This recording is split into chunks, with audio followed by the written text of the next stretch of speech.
ربی اعوذ بک من همزات الشیاطین واعوذ بک ربی ان یحضرون لا حول ولا قوة الا باللہ العلی العظیم بسم اللہ الرحمن الرحیم الحمدللہ وکفا وسلام علی عباده الذین اصطفى خصوصا علی محمد المصطفى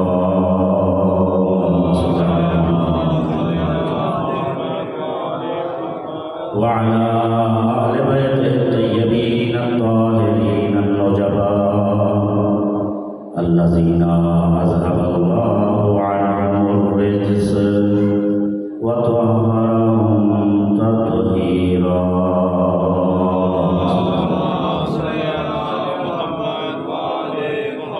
لسیما علی بقیت اللہ فی الارضین مولانا ومولا الکونین صاحب العصر والزمان روحی وارواح العالمین لتراو بمقدمہ الفداء واللعن الدائم الباقی على أعدائهم أجمعين أما بعد فقد قال رسول الله صلى الله عليه وآله وسلم كل عين باقية يوم القيامة إلا عين بكت على مصاب الحسين فإنها ضاحكة مستبشرة بنعيم الجنة صلوات